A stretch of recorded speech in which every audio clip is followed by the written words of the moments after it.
Hello, friends. Welcome back to another episode of I'll Call You Right Back podcast with me, your host.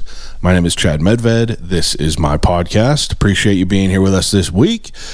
First and foremost, if you have not yet, if you enjoy what I do with the podcast and you have not yet, please take a quick second to rate, review, and subscribe to the show. If you're watching on YouTube right now, you could subscribe, hit the subscribe button, leave a comment, couple of kind words, hit the like on the video, and that goes a long way for a guy who is creating this show in his basement. If you're listening on Apple Podcasts or Spotify, you could also subscribe to the show there, and you have an option to leave a rating, and that is something that is greatly appreciated by me, takes no time at all, and ultimately it's free to you, right? If you enjoy the show enough that you want to support the show monetarily, there's a couple of options that you could do as well that are, I can't even tell you how much I appreciate it.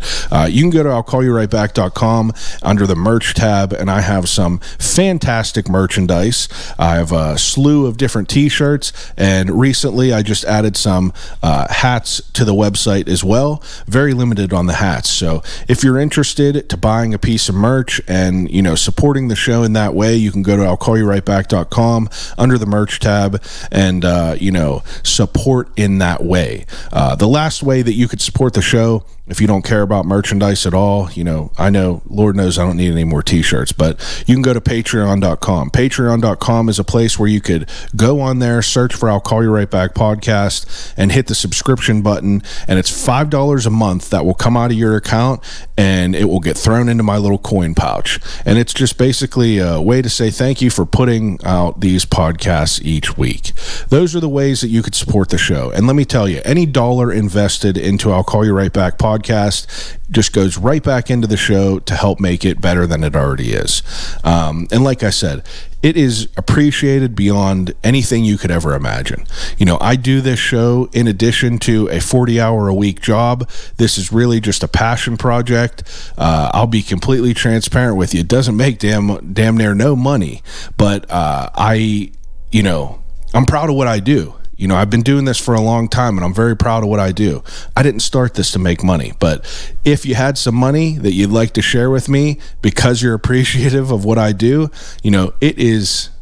it goes a long way. Let me tell you that. Imagine what I could create if I was to be able to focus all my time and energy on this podcast. But, that's not the way things work, obviously. But if you would like to, those are the ways you could support the show. And ultimately, I got to tell you this. The best way is to just share it. If you are a fan and other people would be a fan of what I'm doing, and I'll Call You Right Back, take a second and share the episodes with people. Social media, share it on your story. Everything that you do like that is appreciated beyond words. Now, in addition to, you being able to support the show, I am throwing an episode 300 party to celebrate this huge milestone that I'm coming up on. Episode 300 is a big deal for me. It's a big milestone, and I'm throwing a party on March 29th at Brillo Box. Brillo Box is a fantastic venue in Bloomfield, and also my guest this week. So it is going to be a great time. The party is going to be catered by local people. We're going to have pizza from Badamo's. We're going to have sweets from a local baker named Nicole Medved. We're going to have wings from Streets on Carson, and we're going to have ourselves a damn good time on the second floor of Brillo Box, March 29th at 7 p.m. We're going to have some local people that have been guests on this podcast, so it's going to be a nice little vibe. People are going to be able to meet some past guests, talk, chop it up a little bit, little mixer type vibes.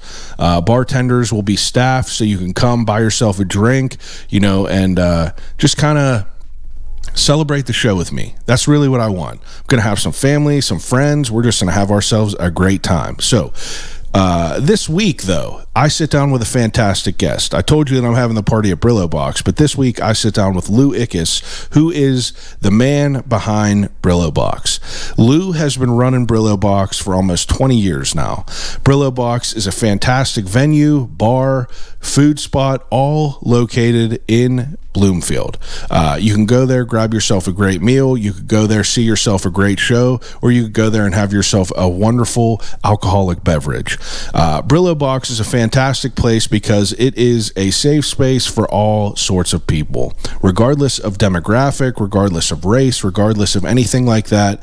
It is a safe space for all to go and enjoy their time. You could go there, you could be comfortable, you could have a great time, and you could experience one of the hidden gems of Pittsburgh. And, you know, it's not even a hidden gem. If you think about it, Brillo Box is damn near one of the most important venues in the city. So I'm going to just say it's a gem, not a hidden gem, because everyone knows about it. And if you don't, listen to the episode this week.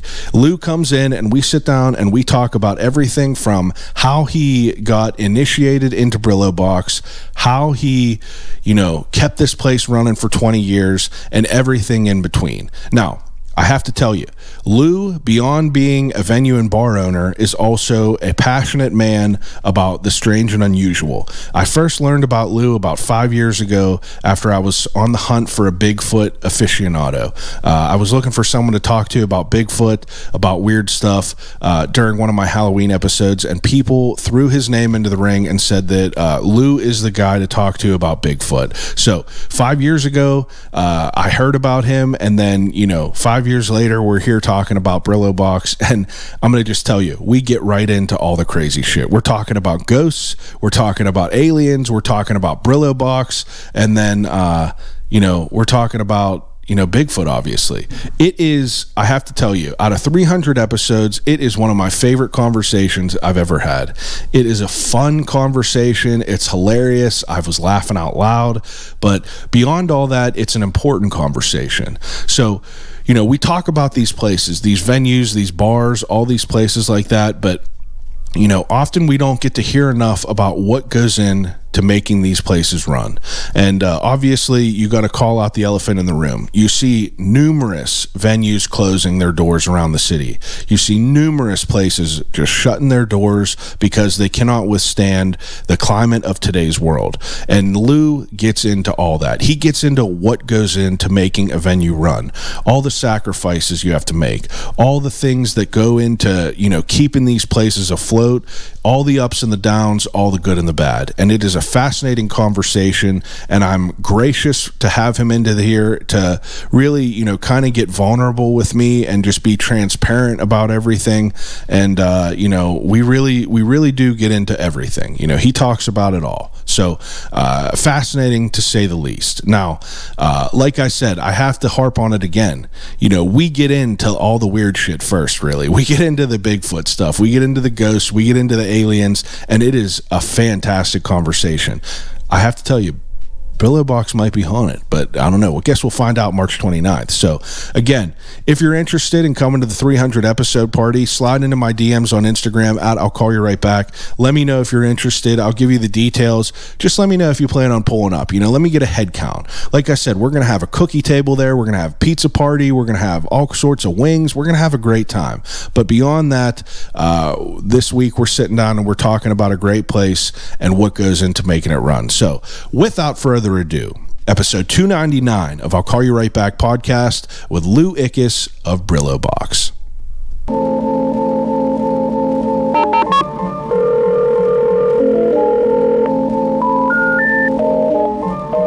I gotta use the telephone. Hello?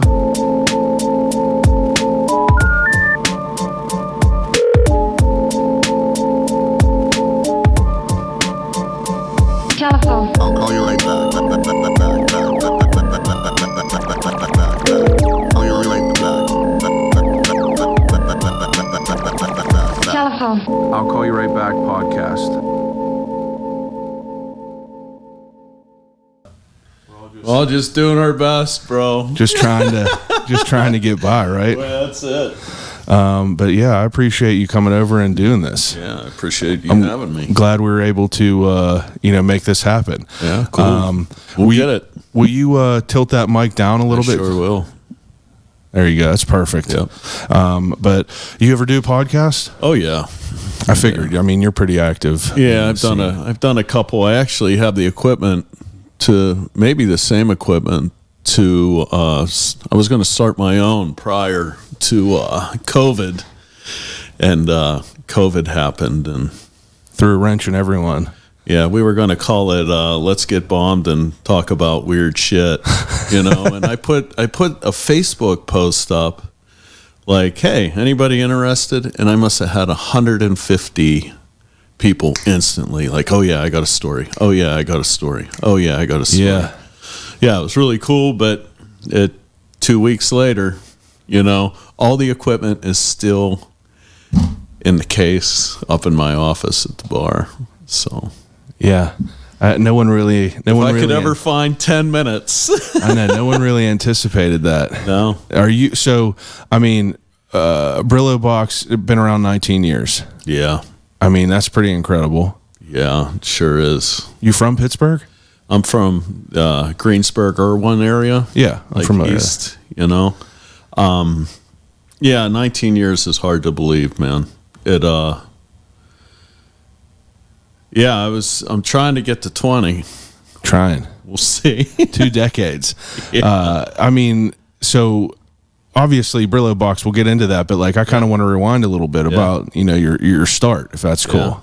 Yeah. You growing up, like what kind of stuff were you into? I imagine you didn't think you were going to be a bar owner. God, no, man. Yeah. So, the Brillo story is my sister and her husband were living in New York City. They're both from here also. And they wanted to come home. And the opportunity arose for them to buy what is now Brillo through his family. They bought it with the intention of flipping it really quick, with Children's Hospital and the whole illusion that Children's Hospital was going to revitalize this whole neighborhood and this whole situation and all the foot traffic. And whether that happened or not, I don't know. But there's not really much reason for the folks at the hospital to ever leave. It's like a self-contained unit. They have their own restaurant. So they bought the bar, and the second floor was kind of stagnant for a while. And we decided to start doing shows there, and it just took off. What year, 95? 2005. Oh, yeah, 2005, yeah. Yeah, so 2005, and it took off probably faster than what any of us were ready for. I started there, it was odd. I was working right down the street here at the Napa in Canonsburg as a sales rep for them. And this stuff happened, and with my sister and brother-in-law, and they bought this bar, and they were looking for just a door person. And neither one of them were drinkers or bar folk. They were so green. And I had spent my fair time in bars, so I knew what the hell was going on. So I started out just checking IDs, and... Wait, you're like 35 at the time? Yeah. At 34. It's hard to believe. And then the second floor opened up, and it was just beers up there. Just opening cans of beer and bottles and shows. And then we put some booze up there, and I was bartending up there. And within, I don't know, maybe 3 or 4 months, they asked me if I was interested in running it, which I did. And I've been there since, with a little break in COVID. But, yeah, I've been there. And it's hard to believe. I think back, good times and bad times, right? I bet going through all that. What was what was the neighborhood like back then? Oh, man. The neighborhood was so cool back then. It's so different than than what it is now. The clientele were different. There was just more character. There was, I always say that, especially bars and anything entertainment based, the minute something gets cool, it's dead, because then, folks start flooding in, and, this, what was special all of a sudden becomes very average, but the early years, like the first maybe 5-6 years, was really, really, really cool. When people knew what we were doing, so we would get any band that was on the verge or would come through and request to play there, but business has changed, man. Yeah. Like you see what's happening to all the venues in the city, man. They're closing their doors because, for whatever reason, I think it's dollars and cents, truthfully. It's not very feasible anymore. Yeah, juice ain't worth the squeeze. Yeah, right? Back then, what was it beforehand? It was a bar called Zooties. Zooties. Yeah, which we think was quite possibly like a swingers bar. Oh, nice. Yeah, right. And that was just one floor? Yeah, they weren't doing anything on the second floor. No, I'm wrong. They were having on Tuesday nights once a month, they were having I want to say it was either swing dancing or ballroom. Oh, it was ballroom dancing classes. That's cool. Yeah, why not? But, years and years ago when that was, it was something called the Penn Cafe. And the Penn Cafe did a lot of live music and was a staple in the city. I remember as a kid listening to, DVE and then being like, oh, at Penn Cafe this weekend, Billy Narduzzi, it's wild how much it's changed. So the Penn Cafe was before Zooties. Yeah, there was, I want to say, in between those two was a bar called Nine Housers. And that was there for quite a few years. And the owner died there on the third floor of an overdose, and I think that was it for Nine Housers. Yeah. But we think his ghost is still. I was just gonna ask that, dude. You see some weird shit in there, dude. You ask anybody that's worked there. We could have a whole different podcast on that alone. Let me tell you this just up front. The only reason that I even, got you on my radar was around Halloween time. I look for, people that are into weird shit. Yeah, and definitely. I was like, do I have any Bigfoot enthusiasts? Mm-hmm. And this was on Facebook in 2018. Yeah. And maybe either 2018, 2019. Yeah. I would just put shit out there. Right. One time I was like, do I have anyone that got any alien stories? Yeah. And, some people came out of the woodwork, told me some cool stories. Yeah. Carrie Battle from Century 3 had a wild story about, aliens or whatever you want to call it. But I had people mention you because they say you're a Bigfoot enthusiast. Oh, yeah. Whether I want to be or not, that's, I grew up, so like I mentioned earlier, I'm 53 years old, so I'm not a kid anymore. But, I grew up in Irwin, Greensburg area.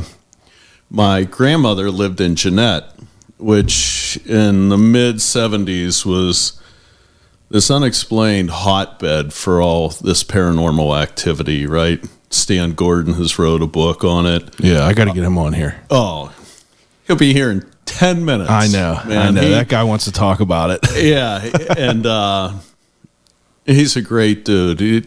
I'll get into him in a little bit, but at that time there were sightings daily, crazy just in the Jeanette area Of Bigfoot. and UFOs, if you want to call them that. So also in that time period, the $6 Million Man, and it was the first wave of Bigfoot. So yeah, I grew up in that, and the cool thing about Jeanette and the Bigfoot sightings in Jeanette, if there was a sighting, the freaking fire department would paint a Bigfoot, a foot print on the street where there was a sighting. So you'd drive around town and Wow. yeah, it was crazy. Yeah, that's awesome. Yeah. How old are you at this time? Whenever you first started getting into I it? was probably 7 or 8. Yeah, so it's easy to grab your attention. Yeah, right. And it's right in my wheelhouse. I just kind of never grew out of it, right? That my dad one time, whenever I was real young, he had a binder of just like these printed out stories and sightings and logs of all this stuff. Right. I don't even know where he got it, but my dad gave me this, and I remember reading into it, and I remember always being like a fan, and I was in Boy Scouts for 11 years, so we're camping every weekend, and that just feeds into the interest. Which in my later years, I'm surprised I'm not as scared as I was. I was more intrigued as I was camping, but then the Blair Witch comes out, and then that's what really scared the shit out of me. The cool quick little side story is Eduardo Sanchez, who did the Blair, he also did a Bigfoot movie, Exists, and me and my buddies drove to Frederick, Maryland to check it out, right? So we met him, and then I become Facebook friends with him, and I did a Bigfoot movie that I released 2 summers ago. Yeah. Right? I was going to ask about that. Yeah. And, he'd always check up on me, see how it was going. They're 2 different films. This is like found footage, mine's something else. But yeah, he's a super down to earth dude, and kind of got to become friends with him a little bit. At least, hey, how you doing? Doing good. How about you? So that's cool. Yeah, that's cool. Totally cool. I mean, now before we go down that Bigfoot path too far, you're saying that the bar has some activity in there, dude. I got more. I have a girl that works there, Nikki, who, for whatever reason, is like a magnet. She'll work on the 2nd floor by herself, and when she's done with her shift, the freaking fog machine kicks on, full blast, and just fills the room with fog. I'm not lying, man. The ghost stories there are nuts. That's cool. It's really cool. Yeah. It's really cool, and it's cool to talk about them. If I can give you 5-10 minutes of that, bro. This is a loose. Anything you want. Yeah, anything goes. That's the template of the podcast. This is a long form show. Cool. I kind of just let people go where they want to go. But that's what I'm intrigued about. Like I said, that was my initiation to who you were. I know that you're into it. Yeah, this started early on. My sister and brother-in-law lived on the 3rd floor of the bar. They come back from New York. They didn't have a house. There's a 3rd floor there. They had it redone. They furnished it. It was a cool little spot. Still is, But, immediately, that was shit, man. Months. 2 or 3 months after we started. My sister was coming in from shopping one night, and at the time we had a real kind of like rudimentary basic PA system. Very basic. But we had to keep the monitors on all the time. They were on all the time. And she was walking around the corner and to go up the steps, and she started making her way up the steps, and clear as day, get out. Like, I know that sounds corny, but that was like the beginning of it. And, you know, there's a story about, an odd one is Brian, who is an old manager from when me and my wife took over ownership. Brian has worked with me since day one of the bar there. He was there for, 15 years before he found greener grass. One night he's standing behind the bar and I'm facing him sitting at the bar. We're counting money. We're doing the bank at the end of the night. And we have a big mirror. And I'm staring into the mirror and Brian's staring over my shoulder. And it's probably 3:30 in the morning. And I see the reflection of someone leaving. And he sees somebody leaving. The same entity, right? Walking out the front door behind me. And he says, "Oh, shit, we locked somebody in." So we go out. The door to the second floor is locked. The front door is locked. There's nobody there. Yeah. So it's 2 weeks later. And we've reversed the positions of, right? I'm the guy counting the money, and he's on my side.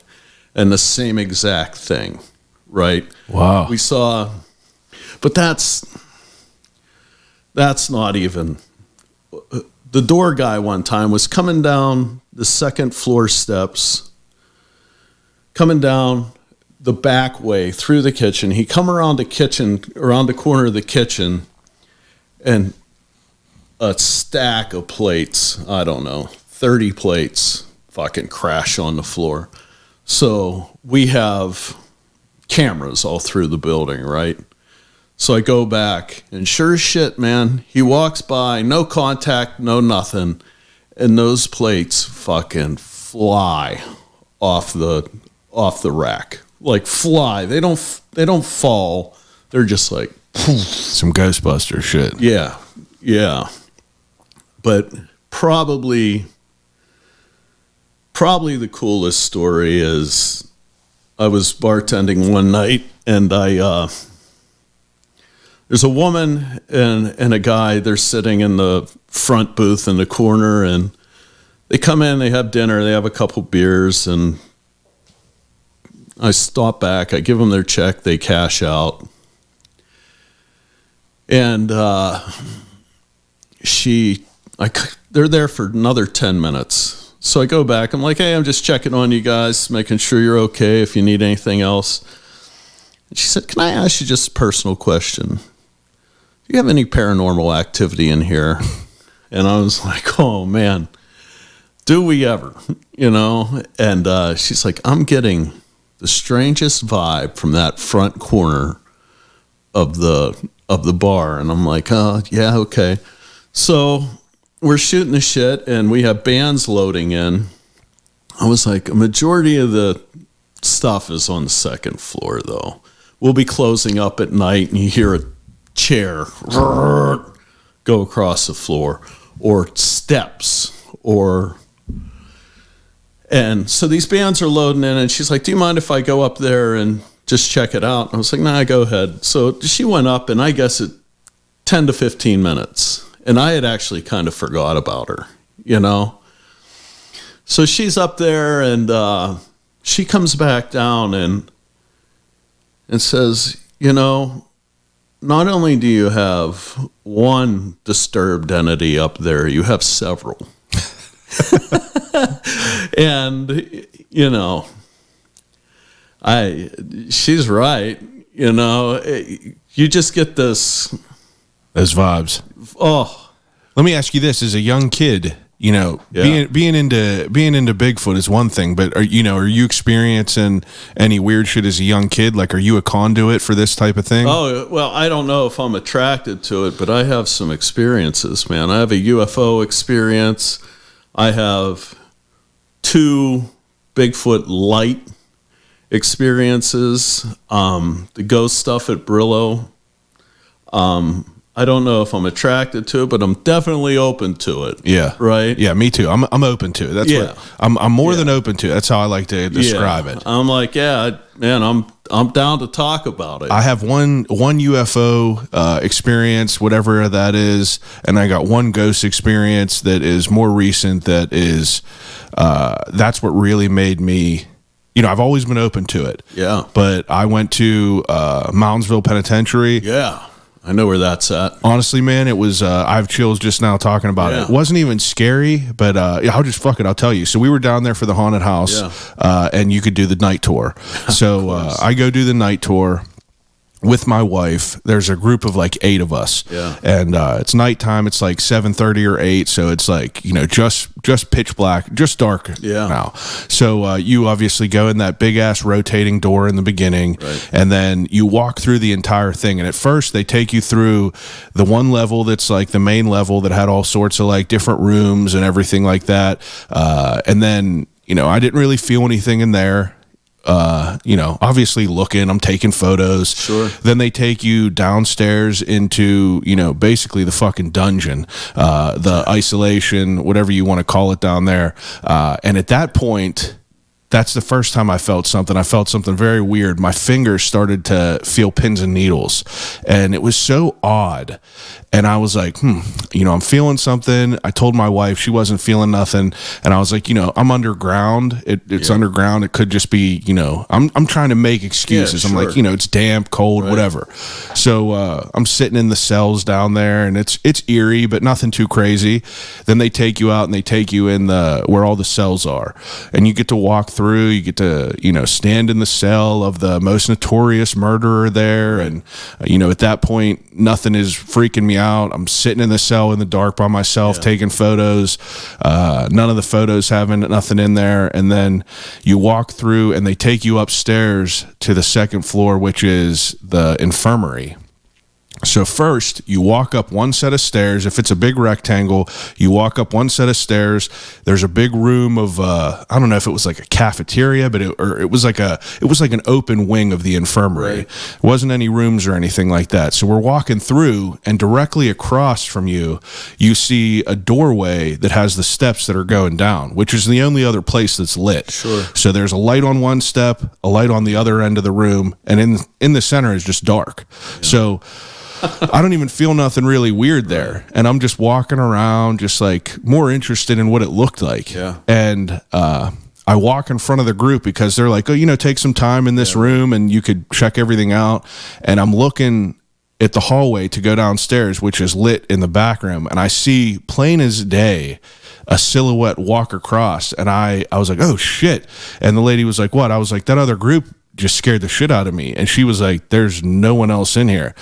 And I felt a cold, and I was like, what? And she was like, there's literally no one else in here right now. What did you see?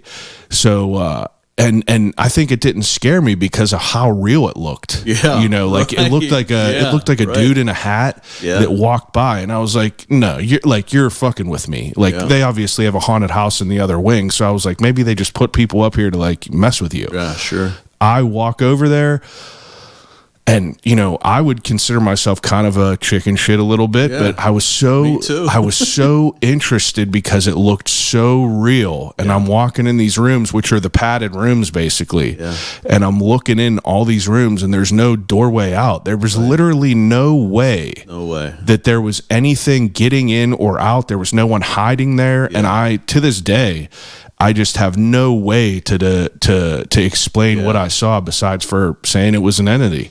And that was it. Yeah, that's wild. It was wild, dude. I still to this day I have chills thinking about it. The thing about all this stuff is there's a part of you, or at least there's a part of me, that can differentiate a mistake and bullshit, right?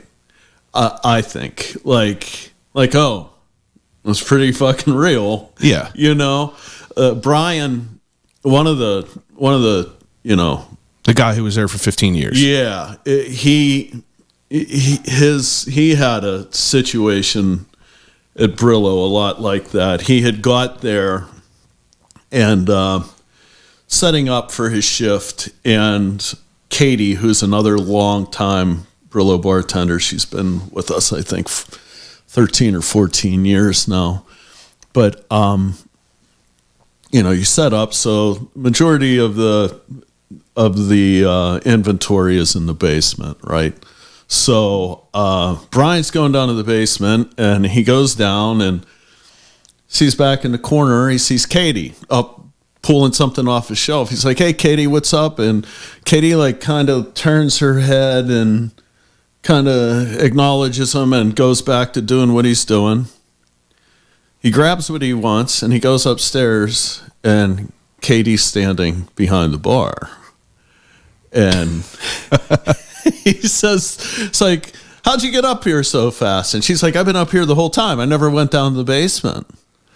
And like this, I don't know, manifestation or is in the basement, So yeah, that's our. Yeah, like you said, there's a difference between differentiating, walking into a room and thinking you see something out of the corner of your eye, right, and being, open to that, saying like, that could have been whatever. But this was so vivid that all the fear that was that would have been in me was not there, because that's how much I thought it was just a person walking across, right, which was so odd to me, and which was so like definitive. But the UFO story was a little bit more different, which is now in more recent days with the drones kind of fucked up. But my cousins live up in Donegal, in Acme, PA. Oh, yeah. 60-acre farm. Yep. We're 13 out in the driveway shooting deck hockey. Yeah. And just on a big farm, there's not too much there. So it's nighttime. They got a big ass spotlight out front, and we're playing, and you see this red dot in the sky just sitting there. And we see it once, and we're shooting around, and I'm like, what the hell is that? Like it looked like a cell phone tower almost. And he's like, "I've never seen that before." And we're sitting there staring at it, and it's there for 40 minutes, however long we're out there. Oh wow! And we're just sitting there looking at it after we're playing and everything like that. And they have a telescope, and I swear to God, this is I have no reason to make shit up like this. No, right. And we get this. I think that's the most important part. It's important, dude. Right? It's like, what do I got? What do I have to lose besides even like this ghost stuff with Brillo? Yeah. I'm not posting signs up that say, "Hey, come to the haunted house." Yeah, we got ghosts. That's what I told Carrie whenever she told me about her abduction story. I was like, why would anyone make this shit up? Because really, you're just making yourself look like a fool. Right. So why would you openly, do that to yourself? But we're sitting there in the driveway, and he has a telescope, and I'm like, "Go get the telescope. Let's just see if we could see anything."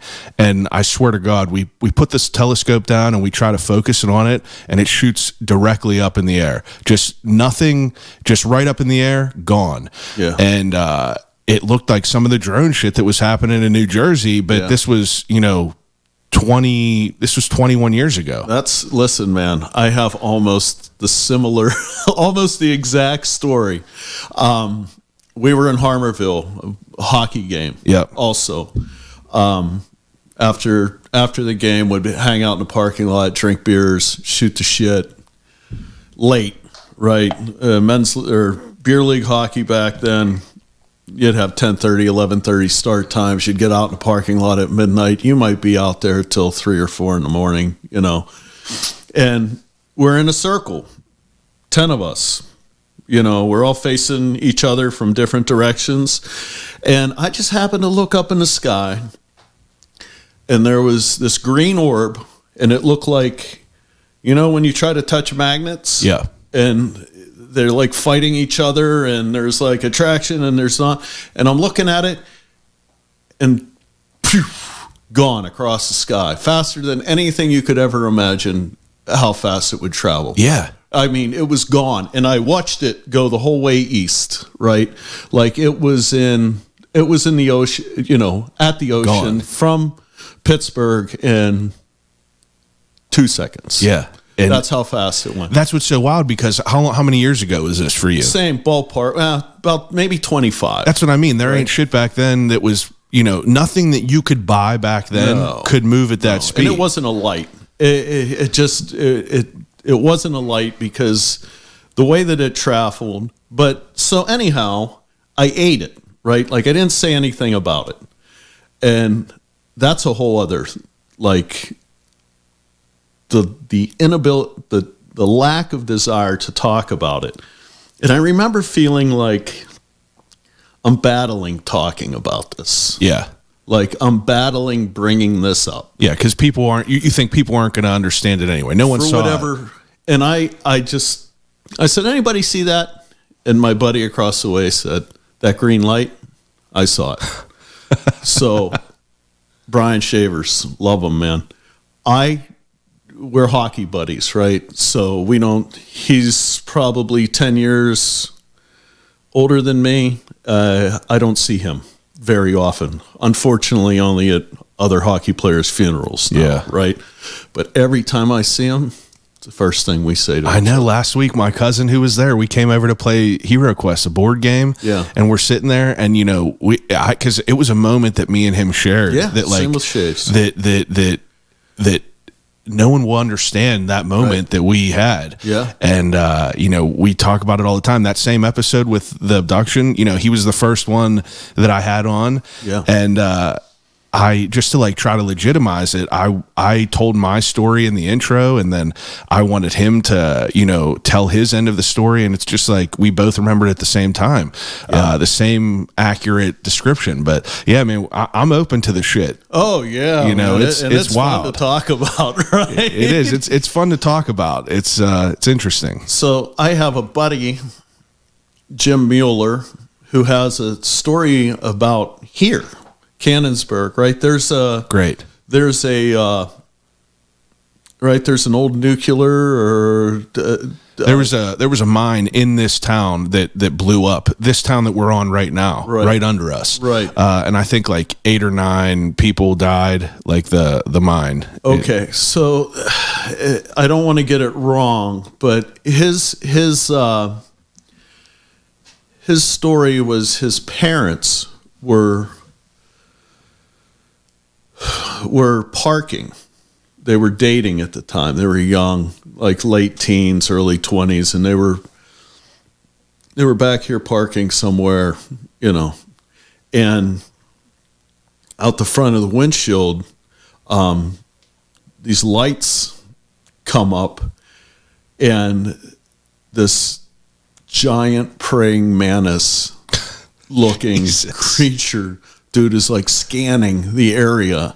And his dad said that it wasn't like looking at the vehicle. He said they felt like it was looking past it, like getting a lay of the land, right? And they took off, right? They just fucking start the car, they're gone. But the next day they go back to check to see what's up, and there's the old blacked out car, right, with the dudes in suits and shit. No way. Are there and chase them out and are following them in the car, like flying down.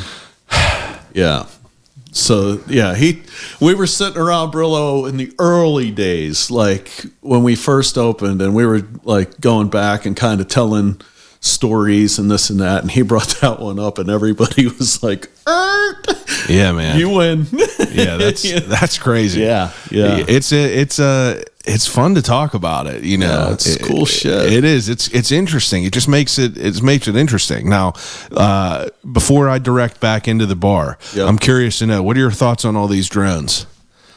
I feel like that it's hard nowadays, because realistically it could be a group of nerds on Reddit, Sure, with high-end drones that just want to fuck with people, right? But I have been so preoccupied with real life that I have tried to steer myself away from a little bit of that stuff. But there's something there, right? There has to be.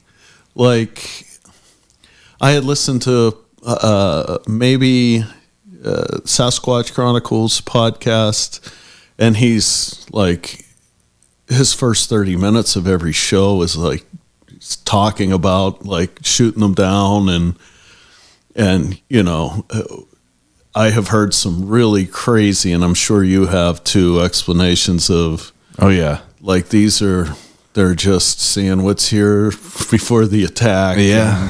Who knows? Yeah, it's like some War of the Worlds type It shit. makes me a little nauseous to talk about. It is. It's uneasy, but then you think like, you know, the flip of the coin on this end is like we live in this world now where people could literally do anything with footage. Absolutely. And you know, now everything is like kind of, you know, you take it with a grain of salt. Yeah. What do you believe? Yeah, it's right? like whatever you believe. But the Right. shit that's what's interesting. The shit back in the day that like, you know, they didn't have, No. you know, you ain't getting special effects like this. You don't have AI back then that's making this like insane sort of shit. But yeah, what now I'm curious, what are your Bigfoot? You said you had 2 Bigfoots. Yeah. And you know, that'll spiral into, you know, probably a pretty lengthy discussion on all of it because I love it. I'm glad that I honestly, I was hoping that you would come over and we would get into this, but I don't want to do a disservice to Brillo Box and not highlight all this stuff with the bar too. I'm totally, this is totally fine, and I'm into it. My first one, we lived in Fort Allen, which is a small little community in Hempfield Township outside of Greensburg, and me and a couple buddies were riding BMX bikes up in the woods. That was something we did. How old? Probably 10 Okay. at the time, right? And we were up at the very top, and the crazy part is we weren't all that far from our houses. Like where we were at, you could see the housing plan that we lived in down the bottom of the hill. I don't know, maybe quarter mile ish, maybe half mile. And they were up there excavating and getting ready to put a new section of a different neighborhood up there. And so they were moving dirt around, and we made like a dirt track and jumps and shit. But we were up there, and it was late fall. It had to be November because as it got dark, it started getting pretty cold, and it was probably dusk, and we were up there still fucking around. And one kid is like, oh shit, oh shit, oh shit. And he's like, let's go.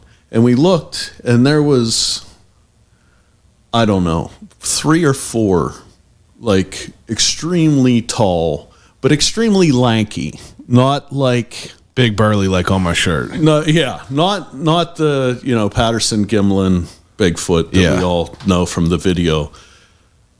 They were just wiry, and we're running down. I remember the one kid saying, "It's not the big kids, though. It's not the big kids," because they were like kids that had like cabins up in the woods and stuff.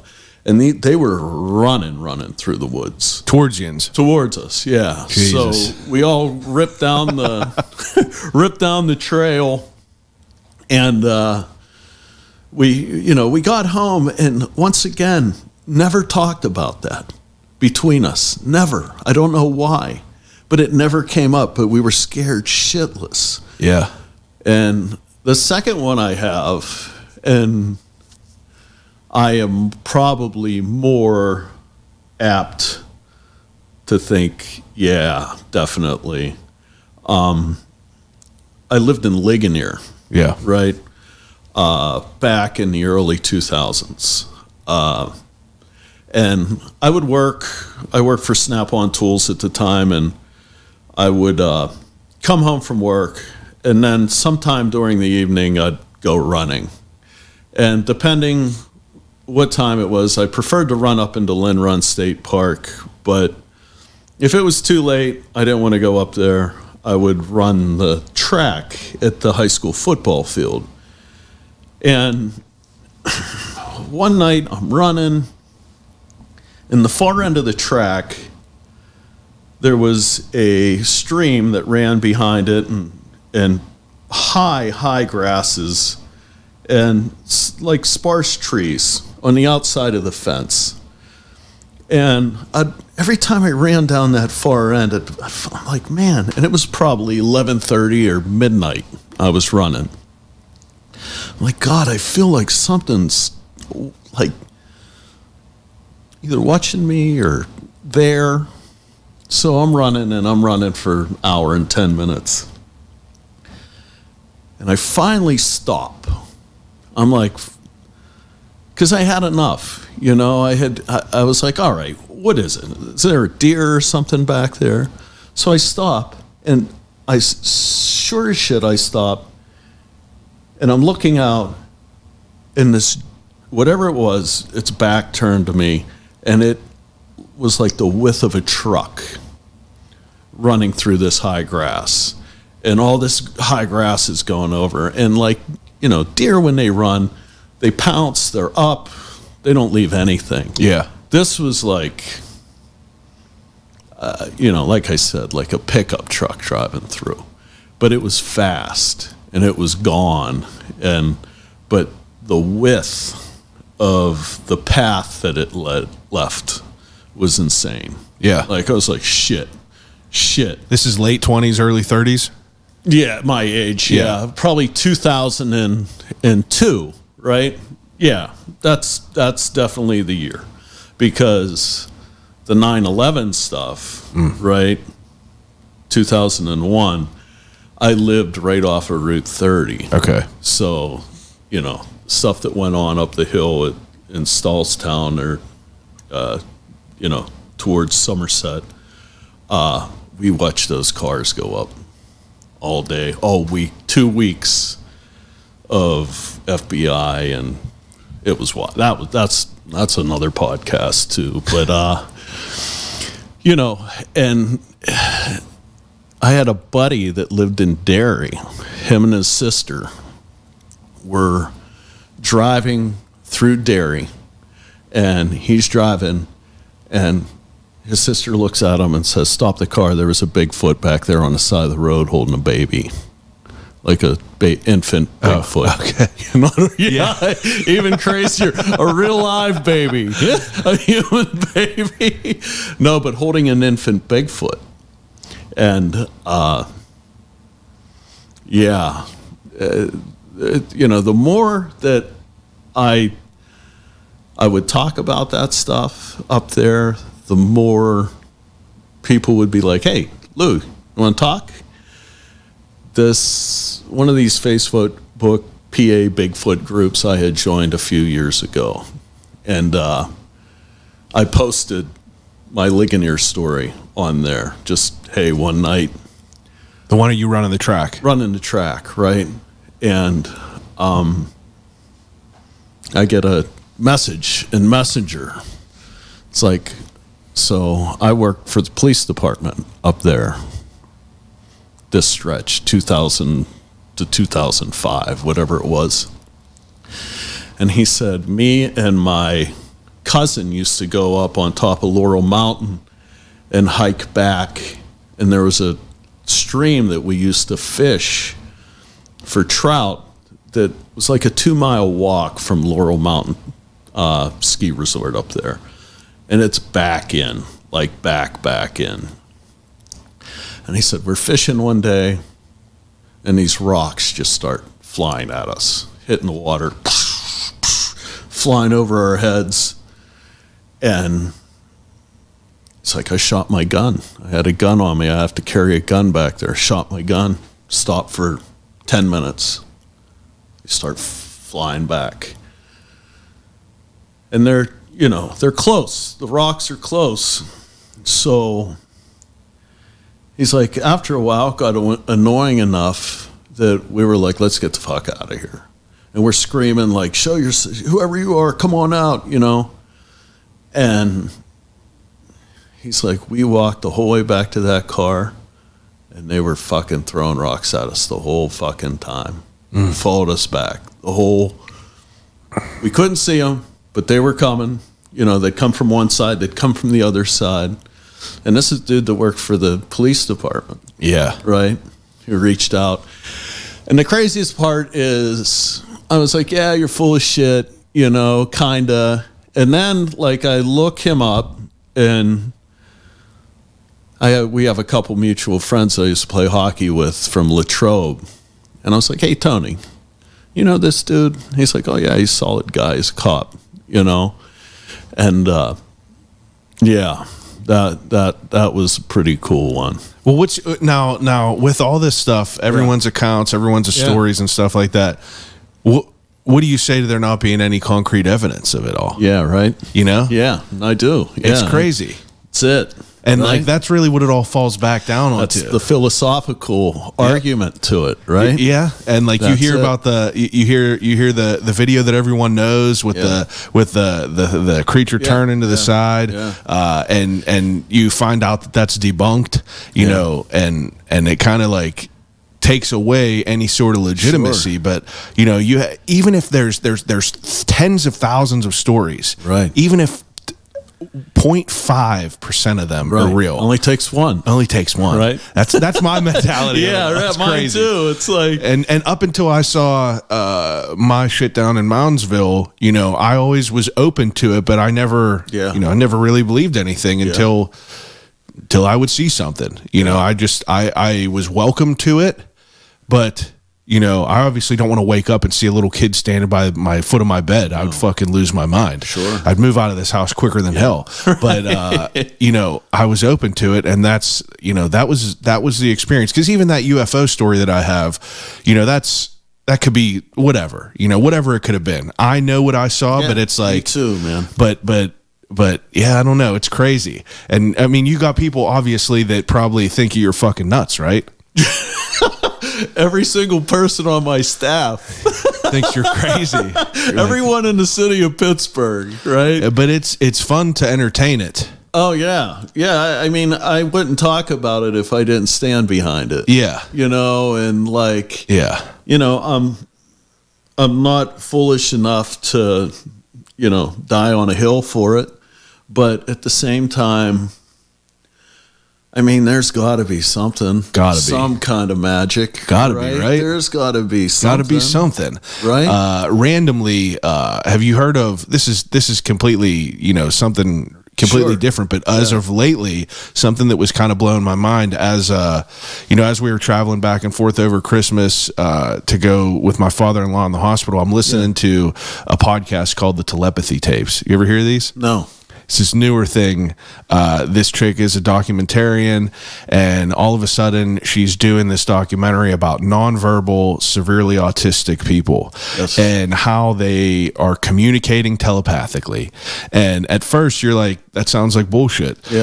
Because we all think it sounds like bullshit. But, you know, it's insane. You know, it is insane to hear these episodes and to hear these things. And, you know, there's these small accounts where, obviously this podcast is like, you know, there's little kids that can't speak at all that are saying that they could, communicate with all these nonverbal people by, you know, meeting at this place called, a meeting on the hill where like all these autistic kids, nonverbal, will meet telepathically in basically like a chat room. Oh, wow. And, you know, it's a whole different, you know, avenue to go down, but it's like, there's small things like that where you're like, you know, some sort of magic got to be there. There got to be something. Else, what the hell is it all for, right?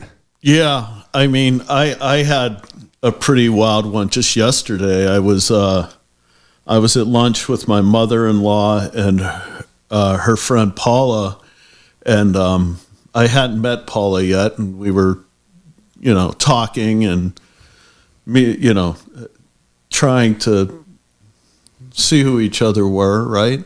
And we were talking about, you know, just health issues, and she was talking about her father who passed away from a heart attack and then came back, and she's like, I walk in and he's sitting on the foot of the bed and he's more alive than I've ever seen him before in my life. He's glowing, like literally glowing. And he looked at her and said, everything's okay. I went to the light and I come back and everything's going to be all right. And I was like, whoa, because I'm not the most religious, person. Yeah. But I'm an inch away. From it. Right. I'm an inch away. An inch away from it. Standing at the edge, I ready hope to so. dive in, right? Yeah, you hope it, right? And I hope I'm on the right team. Yeah, it's those accounts are, it's all, it's all interesting. And that, and that's enough for Paula. Yeah. That's all people need. That's it. That's all people need. And I do a lot of the Bigfoot movie. I paint the Bigfoot in all my art is just that, right? It's not, this monster that walks around the woods. It's that inch, that a possibility. Yeah, that's all it is. It's just the if. What if, right? Yeah. And it's not it's not like, believe me, Bigfooters, man, there's like there's people that ruin it for everyone. Oh yeah, right. The TV stuff is crap. Yeah. And then there's a whole different level that I'm going to tell you another Bigfoot story that I, as you did, heard about Lou and Bigfoot. I had a caseworker from Children's Hospital call me one day. This is probably the craziest story as far as, and it's like, "Hi, are you Lou?" And I was like, "Yeah." And she's like, "Hi, I'm so-and-so from Children's Hospital. I'm a caseworker here. And this is an odd telephone call, but I'd like to ask you some questions if you have some time." And I'm like, "Yeah." She's like, "This is an odd phone call." And she said, we had a guy that was hunting in Oil City that came across an infant in the woods. Infant, like human or Bigfoot? Human. Yeah. Okay. Human baby in the woods. And through going into town, small town of Oil City, we found out who the parents were. And they went, and the parents had left it out as a sacrifice for Bigfoot. Holy shit. Yeah, dude. And they're trying to keep the baby alive in Children's Hospital. And she wanted to know, do I know any religious groups or anything about any kind of, and I'm like, it's like, man, I just made a stupid Bigfoot movie with my friends. I'm like, as far as like the cult stuff and the religion of it.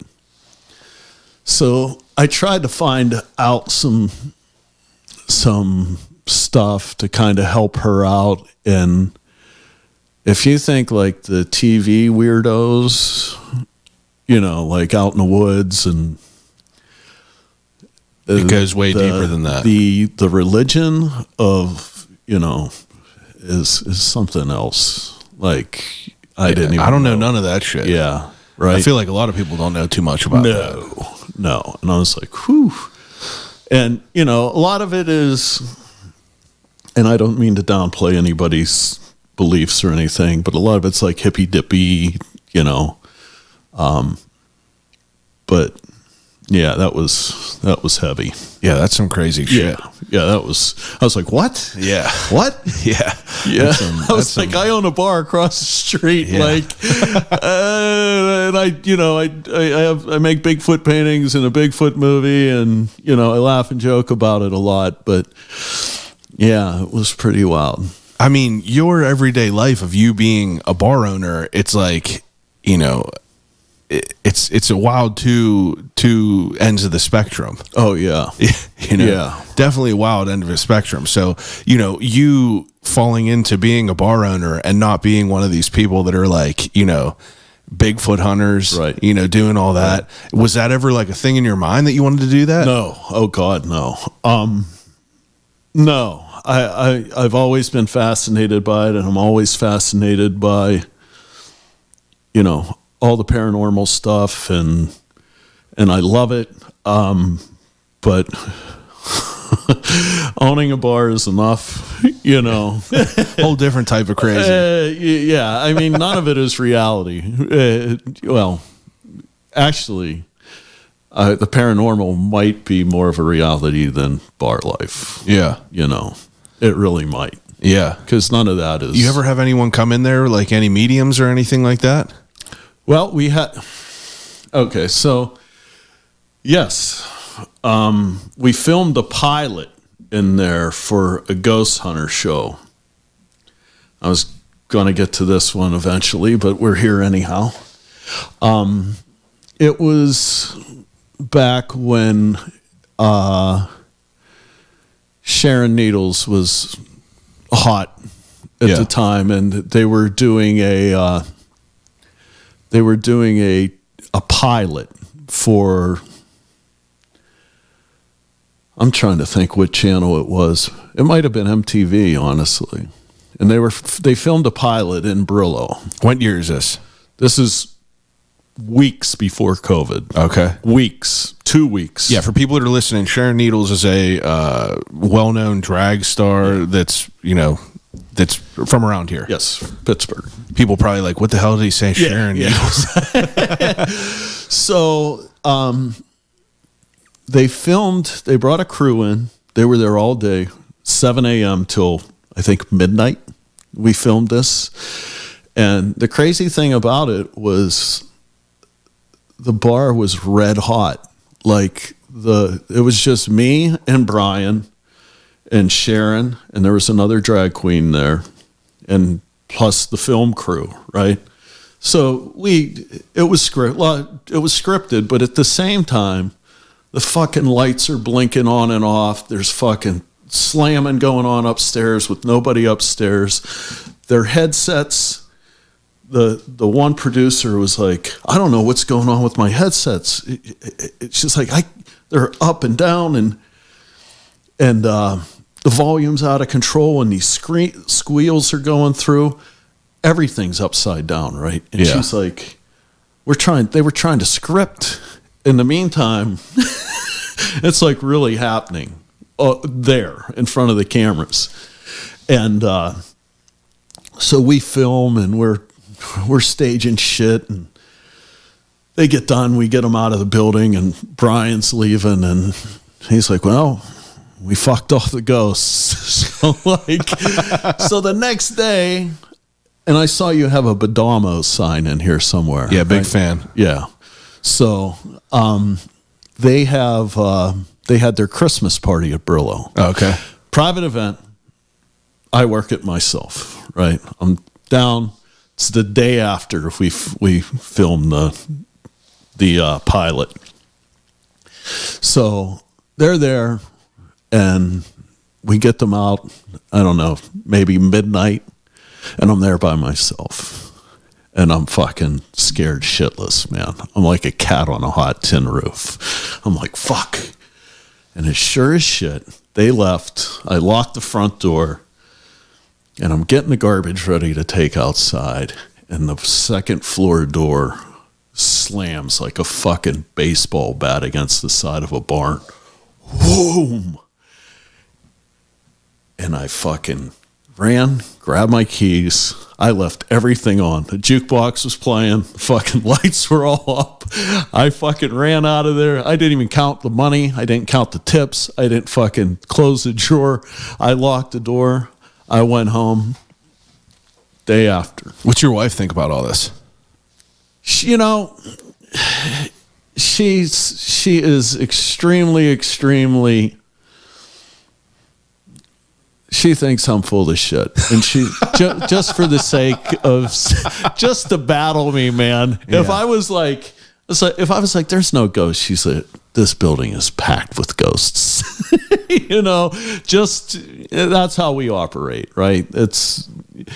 But she can say what she wants. She's there for most of it, or was there for most. She has some experiences with it too. Oh yeah. Now, do you got cameras up in the building? Yeah. Do you? I mean, what would you say? People posting, if you got all these cameras, post some fucking videos about it, right? I do have now that one with the door guy where the plates fly in the kitchen. I have that on somewhere in one of my old telephones, but yeah, Yeah, it's crazy. Yeah, it's crazy stuff. Yeah. I mean, like, how do you go about, I mean, do you think a lot of the patrons know that it's like, as active as it is? Well, a lot of the old patrons, Yeah. a lot of the old timers that are extremely close. That bar now, I'll walk out on a Friday night and I'll walk through the bar, and if there's 100 people there, maybe I know 2. Yeah. It's just, and that's good. That's Yeah. New faces. You gotta flip. If I'm catering to 50-year-olds, I'm dead. Yeah, I mean, like, what was like the dynamic of what you were trying to do with Brillo Box? First of all, where's the name Brillo Box come from? It's just the Andy Warhol Brillo Box installation. Yeah. Now, whenever this started, back in 2005, I mean, like, what was your idea? What you wanted to cater to with the bar? Yeah, we just wanted it to be somewhere that would like to hang out. Yeah. Does that make sense? Yeah. Just comfy, cozy. That's all. That's the secret. And I don't want to give away my secrets, but cozy and comfortable to women.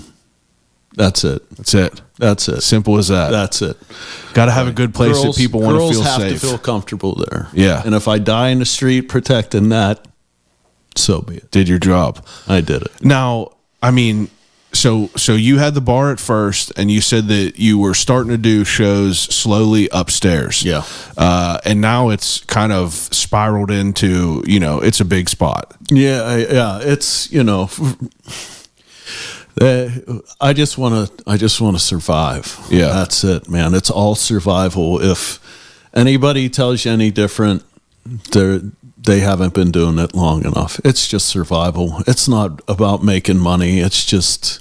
Well, what do you think the biggest thing that has changed? Because, we were saying in 05, obviously it's like, it's ripping from the beginning. Yeah. But like, what do you think changes from 05 to, 2020? Yeah. The neighborhood. Is it the death of the cool kids, if that makes sense? Yeah. Like art kids, band kids, kids doing movie stuff, kids doing this stuff. It's too expensive to live in that neighborhood now. Yeah. It's too expensive. It's a tragedy. It's a tragedy, dude. Like, I walked through there and I'm like, no one should have $900 worth of clothes on in here. Yeah. Nobody should, right? Yeah. No one should have a $600 pair of boots and nah. Yeah, because back in 05, I mean, like, that was it was kind of considered like not the best area, right? No, good Lord, yeah. I mean, and now rent it was wild, and it's still wild. Yeah, but now rent right down the road, is like $2,500 a month. Oh, if you're lucky if you can find it. Yeah, it's insane. Right? It's crazy to think about that. Yeah, it's wild. It's I remember my wife and I, our first apartment was $1,100 a month, and it was kind of by Children's Hospital, and like everyone was like, "Oh, they're the Rockefellers." Yeah, yeah, $1,100 a month. Yeah, and it was like a new, like fresh flipped apartment, and they're $1,100. Do people live up in the third floor? No, my sister and brother-in-law did. My buddy Phil, when we had closed down for COVID, my buddy Phil was helping me redo Brillo. Yeah. And he was back from LA. He lived up there for about 3 or 4 months. Okay. Yeah, but it's just basically an art space right now, and storage, and my office is up there. Now, I mean, you guys, I say you guys, but you trying to, survive with this thing. Yeah. The music scene obviously is a little bit different than it was, whether it be, better or worse, whatever your opinions be about that. You being accommodating to all sorts of genres and stuff like that, because I mean, I've been to multiple events there that are all different. You had the Slappers and Bangers there. You had, all these different other bands there that are, indie bands, punk bands, stuff like that. Then you have, the Great American Bar Scene thing with Reed. Yeah. I mean, was that always like, were you always like a music person? Oh yeah. Yeah. Oh God, I still am. It always, boy, Like, what was the seed of you wanting to be in the bar? Were you more of like, were you a music guy that wanted to open a space for that? Or were you just like, you wanted to open a bar in general and you just kind of, spiraled into that? I just wanted to, have a place for like-minded people to do cool shit. Yeah. Did you play music? I did. Back in the late 90s, me and my buddy Shane and there are a couple other folks in and out, but yeah, we would do like, I don't know if space rock is a thing. Space rock. We weren't really good enough to play our instruments. It was a little bit more noisy. But yeah, I mean, and a lot of folks that we knew then still to this day will do events there. Yeah. People my age in their mid 50s, and it's important to still have those folks, right? From just a credibility and integrity standpoint, man, because like this rickety scene that used to go on in the city there was a rickety house, and the folks that lived there were just so much cooler than anybody else. They just were. And that kind of, I always say, no matter what happens in Pittsburgh music-wise, it comes out Rickety invented it. And that's the truth. And it was just a collaborative of maybe 15 to 20 folks, and, a little bit artsy, a little bit harder edge rock and roll music. And, I always looked up to those folks and still do. So rickety is it's not just a word you're using to describe things. No, right. That was their identity. And it was because the house that they all lived in and everything that come through still is. It's over on Melwood in Polish Hill. And It's still, somehow they always seem to find someone that can live there that is still connected to like the original. Oh yeah. My chef 2 years ago was Mike Bonello, and he'll listen to this. I love you, bud. He was the OG, right? And I'd always say, who's living at Rickety now? It's like, oh, so-and-so's there. They were friends of this. So yeah, it's that music was as cool as it gets. Yeah. Just the original DIY, the original lo-fi, just no guitar pedal, no garage band, no, just play, and the Working Poor and all those old bands still stand the test of time, man. Are you surprised that you're still around? Yeah. Every day, every morning I wake up, I'm like, and there's a girl, Amy, who owns the coffee shop cat a corner to us, Consolation Coffee. Yeah. When I'm in there and I see her, we talk about it all the time, just business stuff. And it's like, you never really go out of business. You just get to a point where you're like, is it worth it anymore? Is it worth there? Because you can always find a way to do it, And I continue to find a way, and it's hard. The older I get, it's hard. There's good times and bad times, and I feel bad because I drag my employees through that quite a bit. The good times are great, but every once in a while the shit will hit the fan. Like now I'm going through something where my lease is up in June, and my brother-in-law owns the building, and he wants out, and he wants to sell it to me, and I'm having a hard time finding a bank that'll, give me the money. Yeah. So, I'm very upfront with my employees. I'm like, I want you to know, here's where we're at. I'm trying, but yeah. So I'll find a way. I always do. But, I've had some you guys were going to close at one point, right? Oh, we closed during COVID because we had to. Yeah. I was going to lose everything if I almost did anyhow, you know. How long were you closed? We were closed almost 3 years. Yeah, that's what I mean. Like that was a big time. Oh man, That was 2020 to 2023. yeah. And when did you guys reopen? We opened in March of, well, it couldn't have been 2020. So we were closed for 2 years. Yeah. I apologize. That's all right. Yeah, still, that's a fucking clip. I mean, you know, you want to. Yeah, those were dark times. What was it like before COVID? You know, what was the status of the bar? Was it? Oh yeah, you know, I mean, healthy. What's that? Was it healthy there? No. It's never healthy, man. Yeah, I guess. Because you're like, you know, the better you're doing, you know, the more money coming in, the more money you spend. Yeah. Right? And the margins are so very thin. Yeah. Right? There's just nothing. There's nothing left. Yeah. There just isn't, you know? And, you know, like December, that's a huge month for us. We're busy. The Christmas lights are flashing. It feels so good in there. And, you know, at the end of the month, you look at the number and you're like, huh.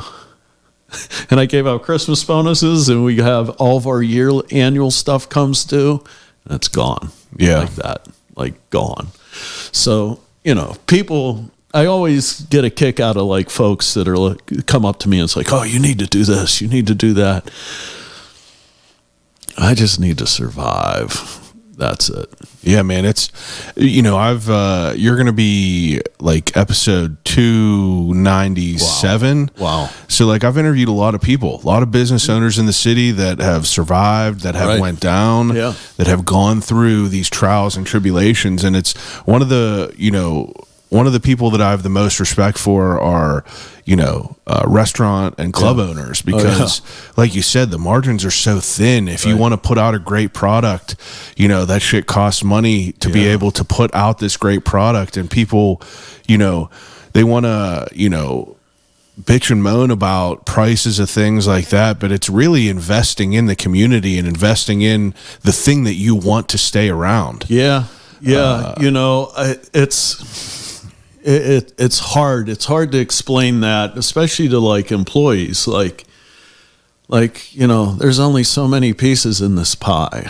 Like at the end of the day, you know, this is all we have. We can shift it around and move it around and you know, I always say, I don't pay you guys. Like the customer pays you. So like, yeah, believe me, like my payroll from before COVID to now is up like 43%. I don't care. Listen, if I can walk out at the end of the day and know I'm open the next day, that's good enough for me. Yeah. Like, and if they can live semi-happy lives and not despise me when I walk in the building, that's enough for me. Yeah. I mean that. That's it. That's really it. You know, there's no getting rich. It just isn't, you know. It's a wild life, but every time I think like I suffered, man. When we were closed, I was still paying rent. I was still paying all the utilities, still paying my annual shit. And what was going on in the building then? nothing. Zero. Yeah. Nothing. Storage for my wife's business that also went under. You know, she has a floral business, Gold Dust Floral. Oh, Gold Dust. Yeah. Oh, okay. Yeah. I've heard of that before. Yeah. Sure. Yeah. She's my muscle.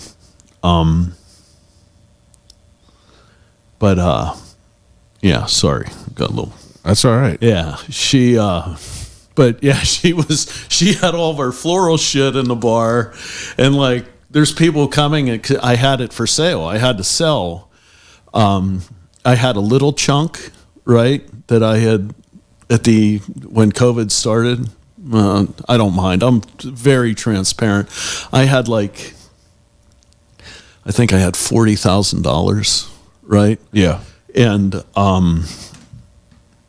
COVID happened, and we shut down, and I was like, fuck, the bills are still coming in. So I took out 2 PPP loans that I'm still paying on one of them to pay my rent until we could sell the business. Try selling a fucking restaurant during COVID. Yeah. I can't even imagine that. I mean, we had like, the first day we had all these people that our phone ring, ring, ring, ring. We're interested. And we had one offer, and it was so low ball. And the group that we had selling it for us asked them all right, we got to see the funds, right? Let's see the money. And it wasn't there. Yeah. And so I applied for a grant through the SVOG and the SBA, Small Business Association. What is SVOG? SVOG is shuttered venues. Shuttered venues. Yeah. In other words, venues that were shut down due to COVID. And at the time that we got our approval, I had $14. Wow. That was it. And I was working in a brewery. I was making $9.50 after my raise, and I was fucking scrubbing floors and cleaning. And you want to hear something? I was fucking bartending there out in Greensburg. I was bartending there and owned a bar that was shut down in Allegheny County, right? You want to talk about a weird feeling. Yeah. But Ian, if you're listening, thanks for the help, though. It probably saved my life living there, because I was as down as I could possibly be. Yeah. And when I went there and I was interviewed for the job, he's like, I don't want to bring you in here. I can't offer you any money. And I was like, I just need something, man, something to do. Like, I don't care if you pay me or not. I'll come in here and do whatever you need. I got to feel worth something, So yeah, it was dark times. Dark. So how does the the little bit of light at the end of the tunnel come to be and opening back up? Oh man, like for when I got approved for the grant, like there's certain things you can spend money on with that fundage. So, I bought all the shit that I should have been buying over the years. I redid the kitchen and, but I used 3/4 of it on wage, and paying the employees and getting this place up. And for the first 6 months after we reopened, I couldn't go into the dining room because I'd see somebody and I'd just start crying,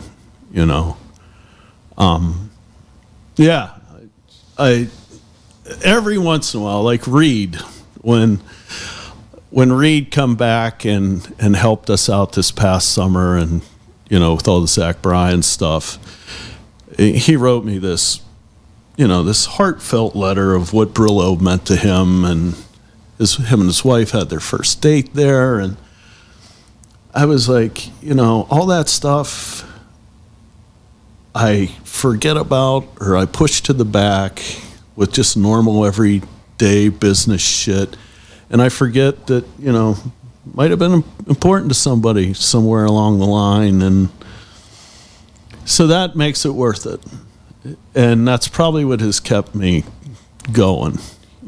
Got to, right? Yeah, I mean, I it would probably be pretty easy to duck out and just find something else to do, but for you to be in the trenches. Listen, man, I mean, after doing your own thing for 19 years, and I suffered through, I think, 5 jobs during COVID. And I couldn't work for anybody else. I just didn't have the drive. I can understand that. It was wild. Like, I tried. My buddy Scott McFall, I don't know if he'll listen to this or not, but he hired me on to sell computer training, like training in Python and all this shit that I have no idea even what it is, right? And like I had like 5 bosses, like, and they hired me during COVID, and they're like, okay, we want to train you, so you have to come to the office. And I was the only one in this huge office, and my buddy Scott, and then one day this other boss was there, and then I had this like Charlie's Angels boss that like could only talk, like I only knew him from the telephone, right? Like, and that's definitely a different speed, though. Oh God! And like he pounded me, man, and like pounded me and pounded. He'd be like, "Let me hear your sales pitch," and I'd be like telling him, and I'm fucking, "Let me hear it again." I'm like, "Fuck." And I said, "Hi, this is Lou from ProTech." I was, "Nah, I can tell. Say it again. Do it again." Like a fucking junior high football coach, Yeah, right? that's insane, dude. And I felt like a dog getting whipped, Yeah. right? And I left that day. I come back the next morning, put my coffee down on the table. Phone rang. It was him. I didn't have to be there till 8. He called me at 7:15. He's like, "Hey, Lou, let's hear your sales pitch today." And I was like, "You know what? I'm going to be done. That's it." I was like, "I like to paint. I like to fucking make weird movies. I'm just not cut out for this shit. If you told me there was a little itty bitty Martian inside that computer that did all the work, I'd probably believe you, right? I don't know anything about this, and I'm struggling. I feel like I can't swim, and I'm in a lake that I can't touch the bottom. Yeah. So I'm going to be done." And that was it. I walked out, felt great. I mean, nothing better than quitting, right? Yeah. Oh, there ain't nothing better than quitting. So I like walk out. I say goodbye to the secretary. She's a sweetheart. Thank you so much. I lasted 16 days. 16. 16. Probably 15 more than you thought. Oh, you know what? I had myself sold that I was going to make that work. And it took me about maybe 5 to 7 days to be like, "Nah, you ain't got it in you, Lou. Ain't got it in you. You ain't got it." Yeah, man. I can understand that. Right. I mean, for you to just have your space, Yeah. your own circus, Right. and you're the ringleader of it, Right. and you know how to make the things work, Yeah. and then getting out of that and having to jump into someone else's. And it's like trying to jump on a train that's already been moving. Dude, I had 5 bosses there, and they all had like extremely different like Ways of doing things. And one was super chill, and the other one was like aggro car salesman. And then, and the one owner called me in his office, and he had his like desk set up that he had like 5 giant computer screens, and each one of them had a picture, like a picture of Jesus. So, dude, there's 5 screens with Jesus' face staring at me, and his like back is to me. I was like, oh man, like, What am I doing here? yeah. I was like, boy, I can make a lot of things work, but I don't know if this one's going to work out. But he was super sweet. Out of all of them, he was the nicest. Well, that's great, but I Yeah. mean, like, still, that's a different gear. Just a different like, gear. You know, I say this, and I mean this, Chad, is like if you go to a job and the first thing they do is like, "Hey, let me show you our like common area. We keep beer in the refrigerator and there's free food over there," they're going to suck your soul clean out of your body. Yeah. Right? They show you the beer freezer first. You're done. Man, You're cooked. It's interesting to hear that. You know, Yeah. I feel like that, you know, people that listen to this Yeah. will be, you know, it's interesting to hear that that's like a part, because, you know, doing my research, because I'm not going to even tell you that I was like a super frequent of Brillo Box. Yeah, like sure. I don't drink, never did. Yeah, good so for you. Going to the bars has always just been like, you know, very rare for me, but Good. I would go to the shows there, the people that I knew that Yeah. would be doing stuff there, but, you know, just the thought of you being out of it and almost checking out of the whole place and then coming back. I was doing my research, looking on Reddit, all this shit. Once you announced that you were opening back up, it's like, people were fucking stoked. Yeah. Like you said, Reed and his wife having their first date there, Yeah, right. That's one of 1,000 stories. I bet. Yeah. We've seen people that have met there, got married, now they're have kids, and and people that also got divorced, and but there's history there. There's history there. There is history there. You got your own culture there. It's like it or not, we do. And if I'm able to, we're going to be here for another 15 years. That'll put me at 68. Yeah. Then you jump out and go. I don't know if I'm going to make another 15, but if everything goes right, we're working with Urban Redevelopment Association right now that's hopefully can help us finance buying this building off my brother-in-law. So we'll see. Yeah. One way or another, I'm going to make it work. So we'll see. It's, I've had the opportunity to have people on here, and like I'm not saying that you're not like an open guy with people at the bar and stuff like that, but having people in here to record these episodes and really giving them an opportunity to have a voice about what goes through their mind and why these things are happening and what's the reason this is all going on. Right. It's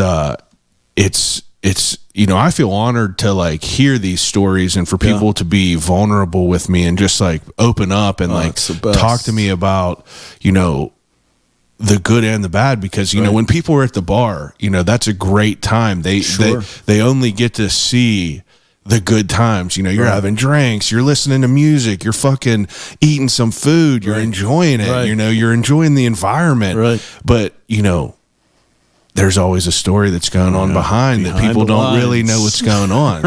And, the podcast, I created this podcast to be able to kind of build that bridge between, the consumer of all these places that we love, whether it be Badamos, whether it be, all these places, but, to build that bridge between why these people are doing it, why were you guys closed for 2 years and some change? Right. And why are you open again? And why it meant so much to people whenever you did open again? And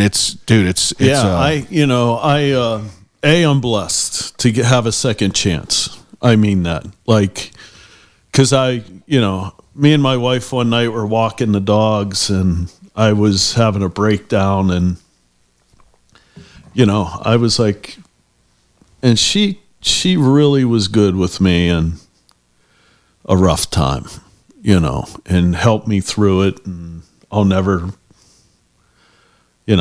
be able to properly thank her the right way. But, it was some really rough times, and I was given a second chance, which is unheard of.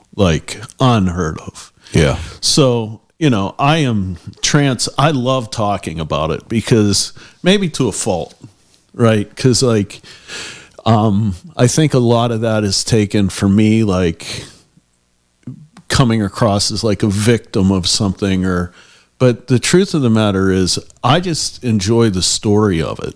And I mean that, because I feel like I tell my employees when I get them aside, I was like, I don't want you here forever. I don't.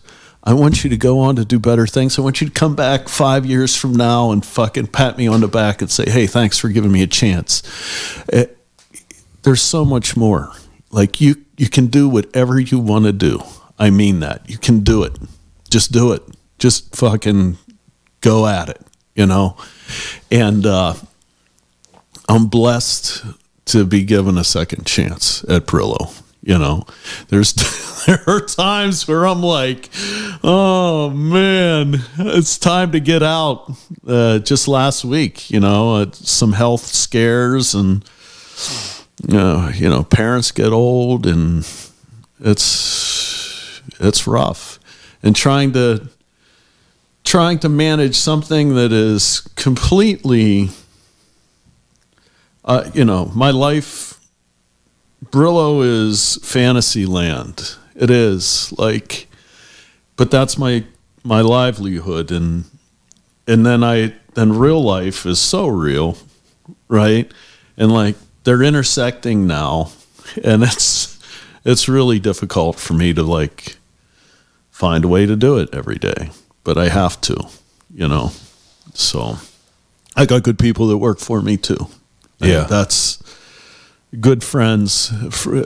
I have people that I didn't know that have become extremely good friends. I have extremely good friends that have become almost like family to me. And the strength is them, not me. I really, at the end of the day, I just make sure that the building is operational, semi-operational. I make sure that those folks are as happy as they can be somehow. If not, I try to, because if they're not happy there, they're not doing anybody any good. Yeah. Right? They're poison. 100%. There is nothing worse than having poison in the system. Yep. If you have an employee that is not happy, why would they ever give their life to make things great for you? I just don't want them sucking everybody down. Yeah. That's it. And and it happens, and it's hard to let people go too. It really is, because we all got bills, and fucking the economy sucks, and we're all struggling to. But that's it. I want them to be happy. I want them to do good with their lives. I want them to. I got 2 girls that have started a tattoo removal business that are doing great. They're still at Brillo, and they're welcome there as long as they want to be there, But it's good. You got to take a chance in life, right? Got to do it. Hell yeah. Yeah. I mean, it's a good story. It would be fucking boring if it was just all a cakewalk, right? Yeah. Right. Right. No, it is a good story. It's and it'll continue to be. Always something. So what do you do as, your mindset as an owner, what kind of things do you try to do to stand out and to bring into the bar that could kind of breathe some fucking life into it, bring new faces into it? Yeah, that's so hard. My events, they have to be young. They have to, not all of them, but kids that come to me with an idea hey, we want to do this, I can tell right away if they're bullshitting or if they're going to work out. I can tell instantly. Hey, I want to do this. I got this idea. Boom, boom, boom. If someone's I want to have a party at Brillo. I'll send you a text message next week, and I don't get it for 3 weeks, I won't even call them back. Yeah. If you're not hungry and if you're not serious, I'll take you as serious as you want to be taken. Yeah. That's the secret. 100%. Right? If you want to fucking do it, let's do it. If you want to half-ass it, go somewhere else. That's it. Right? Yep. You want to mail it in, go somewhere else. Right? Drag them down. I like it. You ever think about moving locations of Brillo Box? I might not have any choice. Yeah. I might not have any choice if me and my brother-in-law can't come to an agreement. Work things out here a little bit.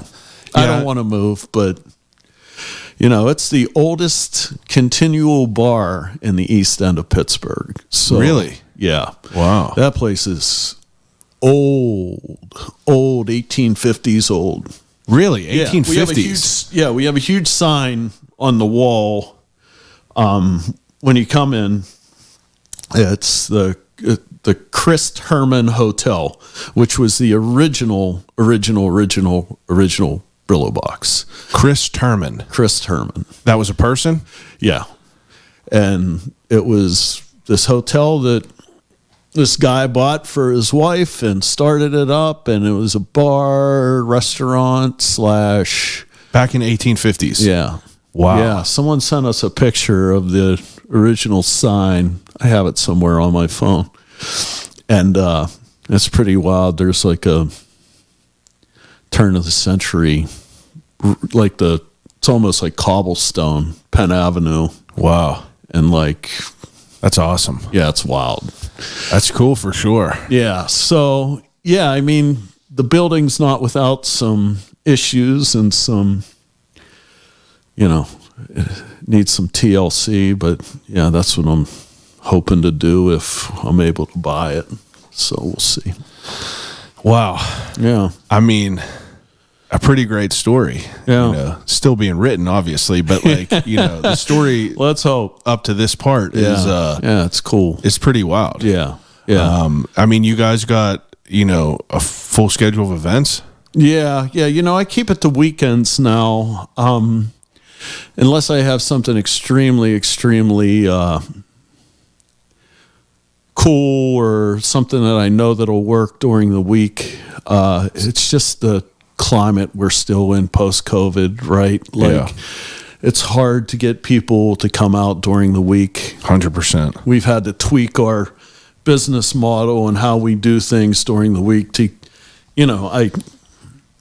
just last week I was telling a new employee, we dig the hole Wednesday, Thursday, and Wednesday and Thursday, and Friday, Saturday, and Sunday we try to get out of it. Yeah, that's it. Yeah, and I think that's why you don't see anything open Monday and Tuesdays, because you need a little bit of downtime. Well, without that overhead, it makes more financial sense to be closed than open. Yeah. Now, what's like the big events that happen there? Like, what are the big ones? So our big event, it's wild, is our big monthly event. We have a couple that do really well. The first Fridays we have a party upbeat that's R&B, hip hop type thing. They work so hard, DJ Femi and they work so hard every month. They the minute her party's over, she sends me the info for the next month. Like, here's what we're doing. They attack it every time. Then MySpace night, which is probably our biggest attended thing. When he approached me with that thing, we're going to do like emo, and I was like, dude, no one's coming to that. Who runs that? Sykes. Yeah, Sykes. Brian Sykes. Okay, Brian Sykes, right? Yeah, he's probably one of the hardest workers in the entire city. Dude, I'm like, no one's coming to that, and it's fucking wall to wall. I mean, me and him do a similar type of thing. Obviously, his show is more centered towards musicians, but there is not anyone in the city that works harder than that guy. Doubt. And I don't know, I don't know if he gets enough respect for it. He puts it in, man. It is fucking insane. He From puts it in. The graphic design to the scheduling. Yeah. My man is in 7 different fucking bands, and all of them are ripping, and he's doing all this shit himself. He's literally who I look up to to keep myself motivated with this. Unreal. Yeah, he is unreal. Like, he came to me, I don't know, a couple months ago and said, "Hey, you got any open dates? I got another party I'd like to do." And it just so happened my second Saturday opened up. I was like, "What do you want to do?" He's like, "I want to do TRL 1998. He had his first one last week, 2 weeks. I fucking killed it. Yeah, I mean, Well, I mean, you can't bat an eye to the power of the 90s and the MySpace kids and the emo kids. Right. We come out strong, baby. Look at Warped Tour. What's wild is when he approached me with that years ago, and I was, I'm fucking, at the time I was in my 40s, and I'm like, dude, come on. Yeah. Right. Well, I can understand why you can't see that. Because I had aged out of that. Yeah. But now, like, that that group of 30-somethings, that's their, like, nostalgia. Yeah, man, I'm 34. Right. That's and like it's right in the wheelhouse. that's all what right? people want. They sing every fucking word, every song. Boom, Yeah, man. You know, and remember, they had that emo karaoke at Smalls Yeah, for a long time right. that doesn't get. It's not anymore, but like, that was like such a huge event, Right. Because people. I mean, they live for it. They do live for it. Nostalgia is a powerful it. thing, man. Yeah. Nostalgia is powerful. Yeah, man. I had my time. I still do. Right. I still I'm a big Springsteen guy, right? Yeah. To me, that's all there is. And like, That's all there is. really, that's especially right now. But yeah, it's strong. Oh yeah, I love it. Me too. You think there's anything that I didn't touch on with the bar before we jump into the ending segment? I feel like we got to get you back in here for a proper paranormal, spooky type one. Yeah. I got some. I want to pitch you an idea about some shows at your spot. You got it, dude. We should make something happen. Absolutely. Let me be a moderator. We'll pull you up there. Pull some people that work there. Some old people that did work there. Listen, we had a ghost story night, dude. Let's fucking rip it. We did it pre-COVID. We were going to do it again. People, not everybody is able to talk about it, right? So I had a sign-up sheet, and we had 20, and 10 didn't show up, or 5 didn't show up. But we had a band that played just atmospheric. No way, that's sick. Dude, it was fucking great. They just played spooky, I love that. spooky shit. And it really, we had 300 people show up. Yeah, man. I would love to People sit were up there and talk to people about it. got it. Unwrap people like an onion. Do I it. mean, I would like to think over the 7 years of me doing this, Yes. I have I could talk to people, man. We Yeah, can you make sure that can. happen. We can make that happen. Yeah, we're about hour and 45 minutes. Probably didn't Damn. even think about that. No, I didn't even think. I know. I could sit here and talk to you all day though. Yeah, I me mean, too. it's I appreciate you coming over and talking to me about the bar. Obviously, all the Bigfoot stuff and the ghost stuff. Right. That was the majority of it in the Yeah. beginning. Love Yeah. every bit of it. But Me too. I enjoyed being here. let's plan to do another one of these, a little bit down the way, closer to Halloween though too. But now the ending segment that I do with everyone is an ending segment called Desert Island Questions. Okay. Now, Desert Island Questions, whenever I give each guest 3 categories to take with them on a desert island and use until they starve to death and die, Right. I have to say, I apologize for being cold in here. I got the heater off because it would be terrible for the sound, but I'm chilly up That's in all here. right. I'm good. But Desert Island Questions, the first category is 3 movies to take with you on a desert island. So if you're if you're stranded on a desert island, What am I taking? What are the 3 films that you're going to take? I can't even imagine what you're going to say. Jaws 1, Jaws 2, and Jaws 3. Oh yeah. Jaws 1, obviously. No, Jaws 1. I probably, in realness, That Amity Island. I saw it already. That's a local artist in the Yep. city, Baxter and the Bear. He does incredible artwork. Jaws, number 1. Raiders of the Lost Ark, number 2. Number 3. Wow. Yeah, number 3. Star Wars, got to be Star Wars. I know those are all 3 easy ones, but That's all right. I mean, for me, at 53 years old, those movies came out within 3 years of each other. Yeah, I mean, like, I can't even imagine being a young kid and being able to watch all those. I mean, Raiders of the Lost Ark, man. Me and a friend were talking about Raiders, and it was, it redefined how movies were done, that you had to do better than the last scene. Like, boom, the next scene's got to be something, if you think about how that movie stacks, Yeah.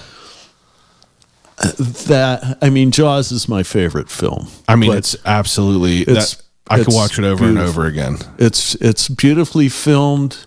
You ever read the book? Yeah, even better. Yeah, the book is good. I would not go and say that it's even better. The book is kind of strange, but I enjoyed it though. Because the affair, right? Yeah, the affair. Then you got that was such a She's weird. my favorite character. Yeah, well, she was great in the book. I mean, like that was definitely a wrench that got thrown into it that I didn't. You know, I liked it though. Yeah, I definitely liked it. Definitely weird, right? Weird. I didn't expect it. Yeah. Now I'm curious to know. You have like a favorite like spooky movie? Spooky movie. Like any sort of like paranormal movies that you like? Yeah, you know, that's odd. Yeah, especially as popular as they are now. God, I hate to just bomb you with just, you know, the easy stuff, but you know, Friday the 13th came out when I was a kid. Yeah, and that was. But Nightmare on Elm Street, dude. I mean, the original, like the hallway, the school hallway, with his arms. I mean, he's the scariest out of all of them because he gets you in your dreams. Right, like, that's terrifying. Yeah, I have recently stopped smoking weed after like 13 years of just like every day, and just 2025 been off of it, and I've been having the most vivid dreams. Fucked up dreams where, and the other night, 3 nights ago, one of the scariest dreams of recent times that I can remember, it literally felt like a 3-hour chase of Michael Myers. And dude, it was so crazy, but like I don't know, it's also probably because all I read is, you know, fucked up horror books, and I watch horror movies all the time, but Freddy Krueger, I mean, you can't get much scarier than that because everyone's falling asleep. You know,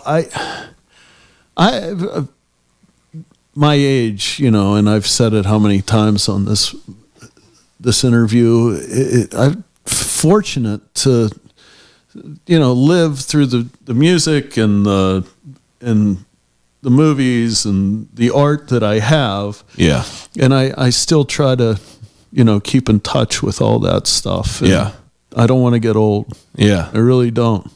Yeah, I mean, I can understand that. Yeah, I can't afford to be honest with you. No one can. All right, so second category, I usually ask people a favorite book or two that they would take. You have any? You a big reader?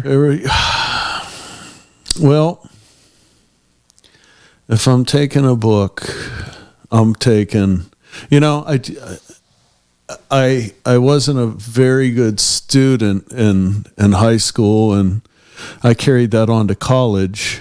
I wasn't a very good student in college either.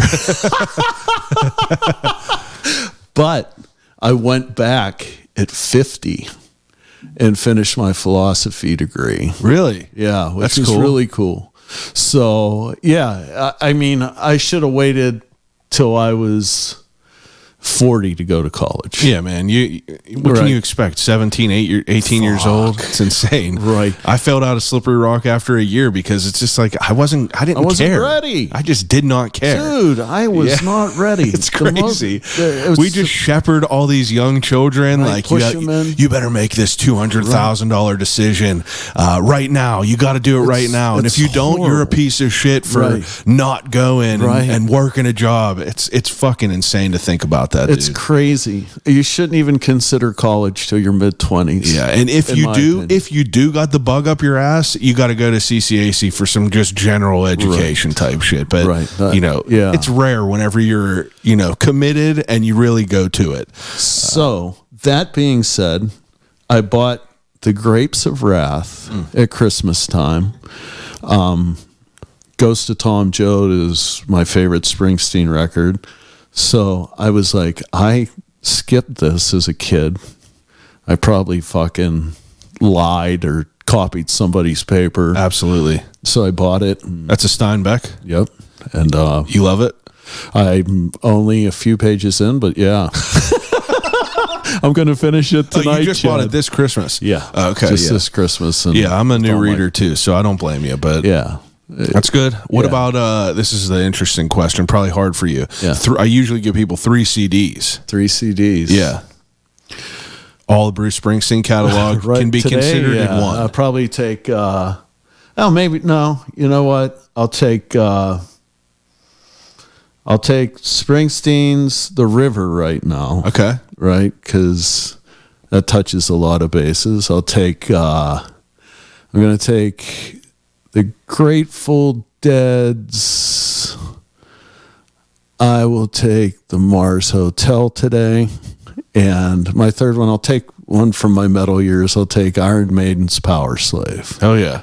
That's a good variety. Oh yeah. I'm just getting into the Dead. You know, it's like an acquired taste. And I wasn't ready for it. Listen, if you love music, you have a Johnny Cash phase, you have a Grateful Dead phase. Yeah. Sometime along the line. Yeah, man, it's tough, but some of the recent people that I've interviewed, Amico DiMuzio, who he plays steel guitar in Charles Wesley Godwin's band, Allegheny High. Yeah, right. And then the bassist, Nate Catanzarite, he's the bassist of the Allegheny High for Charles Wesley Godwin. Yeah. Met these dudes through Reed. Right. And they, I always, they're always on the Dead. Sure. And I'm like, I'm all getting those FOMO. country guys, man. I'm getting FOMO about it. And then I got other friends who are, in the beer scene that are just like fucking, cultists for the Dead. Sure. And I'm like, what am I missing? But I'm getting there. Yeah. I'm getting you there. Got to start,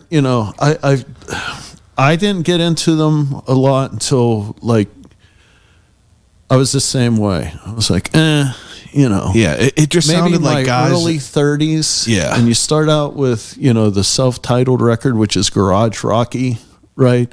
And then Working Man's Dead, which is like the country stuff. Those are two really good starting points before you start. There's a lot of beauty in it. And shit. There's a lot of beauty in it, and I'm diving into it. Yeah, listen, it's there's different phases, different time periods, different members, different sounds completely. Oh God, yeah. Now, what's the first CD you ever bought? First CD I ever bought, I know this, was Quiet Riot, Metal Health. Okay. Yeah, That's good. 1983. All right. That's good. Also, my first concert was them. Okay. This is at the Syria Mosque, which is no longer there. Them, Whitesnake, and Armored Saint. That's pretty wild. That's a good one. Yeah. My first concert was Weird Al at the Pepsi Amphitheater down in Station Square. Listen, I know a lot of people whose first concert was Weird Al. Dude. All in your age group. Amazing. Yeah, I'm sure. I mean, it was the best part about it. It was all the hits, but had a funny spin on it. Yeah, sure. And who doesn't love Weird Al? We're me and my cousin are planning it. The cousin that I went with for my first Going concert back this summer. We're gonna go probably down to see him in Daytona and go see it. And, call full circle Road trip. Now, the next question that I ask people is the best concert you've ever been to. Best. You're never going to believe it. Michael Jackson. Really? Oh my fucking God. Where was this at? It was at the Civic Arena, 1986 or 87. What album? Bad. Oh my God, dude. So the story was my best friend up the street's mother was a ticket broker at the time. Wow. Before she had that little article in the paper for tickets, call this number, and she'd buy 500 tickets at a clip, right? Wow. So she called us, and we were metalheads. We were like, Motley Crue and Maiden, and she called and she said, Tom, do you want 2 tickets to Michael Jackson tonight? And he called me and he was laughing. I was like, dude, we gotta go. Yeah, absolutely. Right? We gotta go.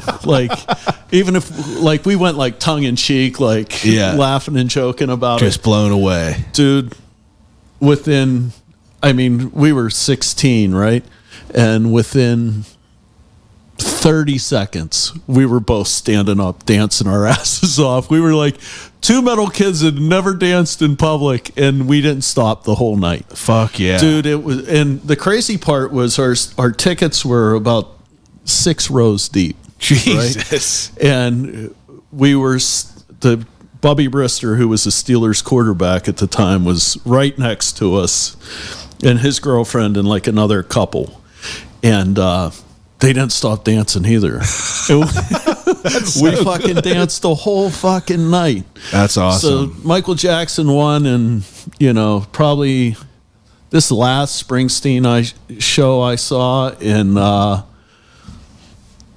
guess back in August. God. Me and my wife and oh shit, yeah, that's a dope picture. Yeah, we were in the front row. That's so awesome. That was special too. Hell He's yeah. 75 and Dude, acts ripping. like he's fucking 30. I just saw a video of him the other day, and it said everyone loves a Bruce Springsteen that got a little alcohol in him, and he's just up on the he's just up boogieing up there. Right. Yeah, dude, that's dope. Yeah, that's really cool. Definitely Michael Jackson. There's, nothing close.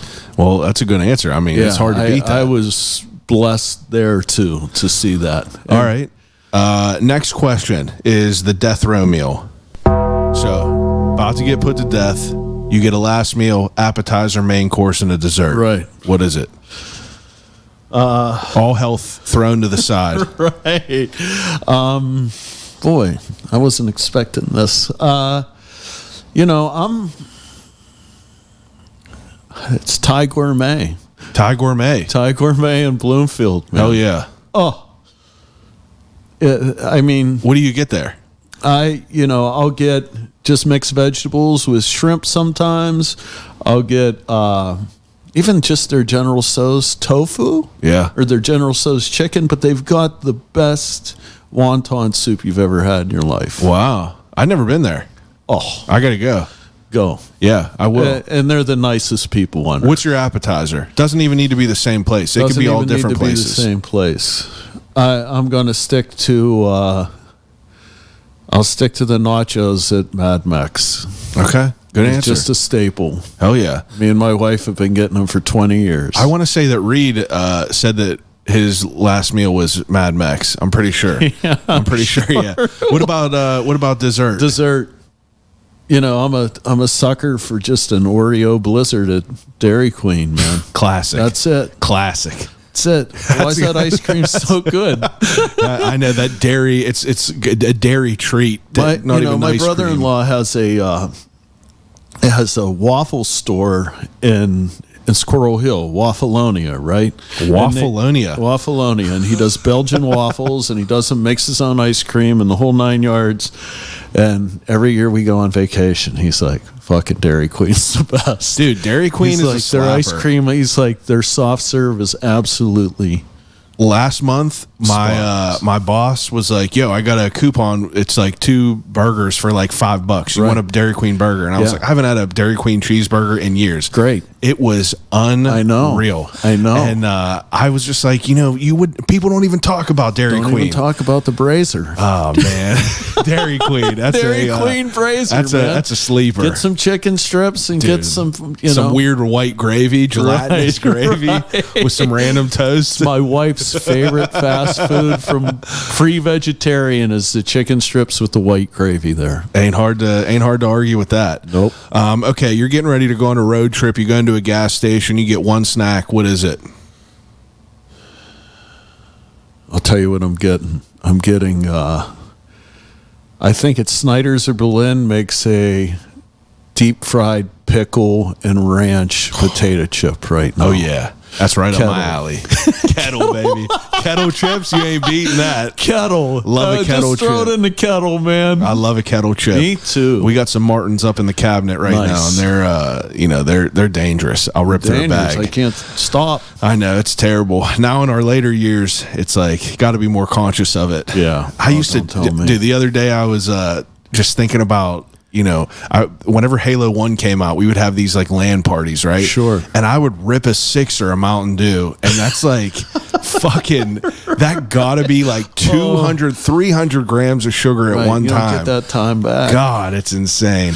All right, last question. You could have a conversation with anyone alive or dead. Who would it be and why? Please forego picking a loved one. Okay. Conversation with anybody. That weird ghost in your in the Brillo box. Yeah, for real.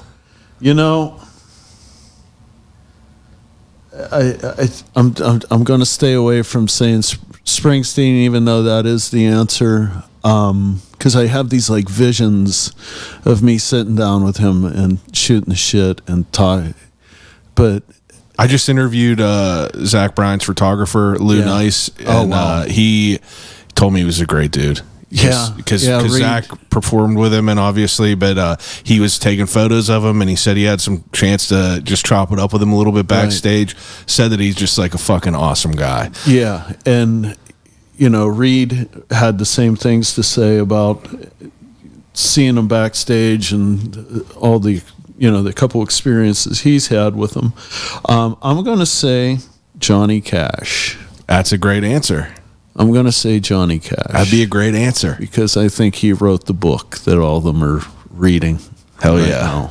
That's a great answer. Yeah. I mean, I love this conversation, dude. Yeah, it was great. Really do. Fabulous. I loved it. Very warm. Thank you. Before I let you go, take a second, promote Brillo, tell where everyone, the address, the whole 9 yards. Go ahead. Brillo Box, 4104 Penn Avenue, Pittsburgh, PA 15224. We're there Wednesday through Sunday, 5 p.m. until close. Weekends for all your special events. Hell yeah. Yeah, but Lou, appreciate you. Chad, we got to do thank this you. again. I really appreciate it. We're gonna. Like I said, I'm a hungry guy, so like we're gonna talk about this ghost story show You got because we got to revive that. Yeah, I think you'd do great at it, and I got an idea already for it. Love it. Everyone else that's listening, appreciate yins as usual. Each and every week, we're back with another great guest doing great things for our city. Thank yins for listening. Call you right back.